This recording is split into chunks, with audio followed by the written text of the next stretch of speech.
नमस्कार। यदि आप भी TRE 4 का इंतज़ार कर रहे हैं तो आपको लग रहा होगा कि आपके साथ गेम कौन खेल रहा है, यानी कि 2 सालों से वैकेंसी क्यों नहीं आ रही है। क्या सरकार गेम खेल रही है, या यूट्यूब पर वीडियो बनाने वाले लोग गेम खेल रहे हैं, या कोचिंग वाले लोग गेम खेल रहे हैं। तो चलिए इस वीडियो में मैं उन सब चीज़ों को डिकोड करूँगा और फिर आप डिसाइड कीजिएगा कि आपके साथ गेम कौन खेल रहा है।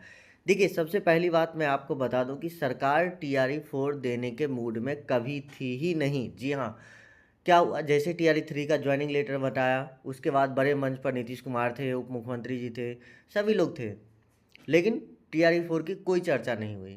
उसके बाद आया कि अब TRE 4 नहीं आएगा, क्या ऐसा होगा, ऐसा होगा। फिर क्या हुआ कि कोचिंग संचालक और जो यूट्यूब पर वीडियो बनाते हैं जो लोग इस तरह के, इन टॉपिक पर उन्होंने इसको माहौल बनाना शुरू किया कि देखिए इसमें इतना सीट जो है, उतना सीट पे जो है रिजल्ट नहीं दिया गया है। 80,000 सीट था, 50,000 ज्वाइनिंग हुई है, तो इसमें 25,000 सीट खाली बचा है, 30,000। उसके बाद 50,000 जो है वो प्रधान शिक्षक बन गए हैं, तो वो 50,000 सीट खाली हो गया तो 80,000 हो गए। उसके बाद फिर बताया कि और भी सीटें खाली हुई है, लोग रिटायर हुए हैं। तो इन लोगों ने जोर जार के बता दिया कि 80,000 1 लाख के आसपास जो है आपको वैकेंसी देखने को मिलेगी, और ये न्यूज़ चलते रहा। उसके बाद क्या हुआ, जब सप्लीमेंट्री की अभ्यर्थी डिमांड करने लगे तो शिक्षा मंत्री जी ने सप्लीमेंट्री से बचने के लिए बोल दिया कि हम लोग TRE 4 भी लाने जा रहे हैं। वो सप्लीमेंट्री से बचने के लिए बोले थे, उनकी मंशा थी नहीं। आप उस अगर वीडियो क्लिप को देखेंगे तो उस वीडियो क्लिप में जोर नहीं दिया गया है कि वो TRE 4 लाने जा रहे हैं। तो सरकार TRE 4 लाने के मूड में नहीं थी, लेकिन जब माहौल बन गया तो अब सरकार सोची कि इलेक्शन भी है। तो जब माहौल बन गया है, अगर ऐसी स्थिति में हम बोल देते हैं कि TRE 4 नहीं आने वाला है, फिलहाल ज़रूरत नहीं है, तो होगा क्या कि माहौल निगेटिव बन जाएगा। तो सरकार ने भी बहती गंगा में हाथ धोया और अपने ट्विटर से 1,90,000, 80,000, या अलग अलग जो नेताजी हैं वो अपने अपने ट्विटर हैंडल से अलग अलग नंबर ऑफ़ वैकेंसी ट्वीट कर दिए। तो ये वैकेंसी ट्वीट हो गया। अब अभ्यर्थियों को लगने लगा कि अब तो वैकेंसी आ नहीं जा रही। फिर सब ने बोला इलेक्शन है तो आएगा ही। लोगों ने दनादन कोचिंग ज्वाइन किए, दिन रात वीडियोज़ देखना शुरू किया। बहुत सारे लोग जो है पटना में रह के, कहीं रह के इन चीज़ों की तैयारी करने लगे। मैंने आपको इलेक्शन से बहुत पहले मैंने एक वीडियो बनाया था जिसमें मैंने आपको बताया था कि वैकेंसी आने की संभावना बहुत कम है अभी फ़िलहाल। हाँ, आएगी, लेकिन इसमें लंबा समय लगेगा, क्योंकि सरकार इस वैकेंसी को देने के मूड में नहीं है। तो उसके बाद जो है शिक्षा मंत्री जी ने कह दिया कि हम एग्ज़ाम ले लेंगे इलेक्शन से पहले। पहले तो था कि इलेक्शन से पहले ज्वाइन करवा देंगे, फिर एग्ज़ाम ले लेंगे, फिर बताया कि फॉर्म भरा जाएगा, लेकिन ये सब कुछ नहीं हुआ। एग्ज़ाम के बाद सबने माहौल बनाया कि अब एग्ज़ाम जो है होगा, इलेक्शन के बाद तुरंत एग्ज़ाम होगा।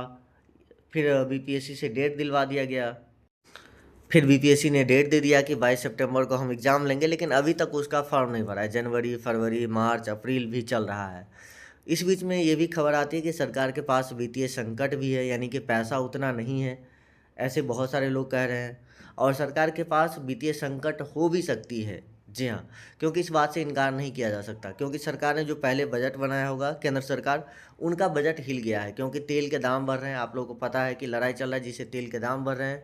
AI के आने की वजह से IT सेक्टर में नौकरी कम हो रहा है, स्टॉक मार्केट भी नीचे आया है। तो सरकार के पास भी पैसों की तंगी हो सकती है। जी हाँ, क्योंकि केंद्र सरकार के पास पैसा आता है, फिर वो राज्य सरकार को देते हैं, इसी तरह से चलता है, वो सब सिस्टम होता है अलग।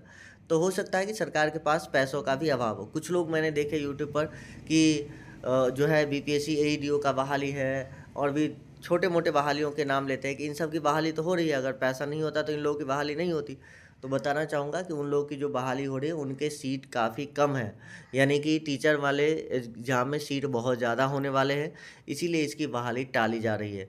और मुझे लगता है कि इसकी बहाली को टालते-टालते शायद हो सकता है कि कुछ दिन बाद प्रोटेस्ट होने के बाद फॉर्म का डेट दे दिया जाए। उसके बाद फॉर्म भराने में फिर टाइम लगेगा, फिर फॉर्म भरा जाएगा तो हो सकता है कि एग्ज़ाम में टाइम लगे, ऐसा भी होगा। एग्ज़ाम हो जाएगा, फिर रिजल्ट में टाइम लगे। ऐसे खींचते हुए इस वैकेंसी को 29-30 में सरकार ले जाने के मूड में है, ताकि इसमें जितना सीट दिया जाए उतना लोग पहले रिटायर कर जाएंगे, और उन जगहों पर इन लोगों की नौकरी हो जाएगी, ताकि सरकार का जो वित्तीय बोझ है, यानी सैलरी देने का जो बोझ है, वो ज़्यादा ना हो। क्योंकि उतना लोग निकल जाएंगे तो उससे तो, हालांकि उनको पेंशन देना पड़ेगा, लेकिन फिर भी जो है सरकार वहाँ पे उस चीज़ों को मैनेज कर सकती है।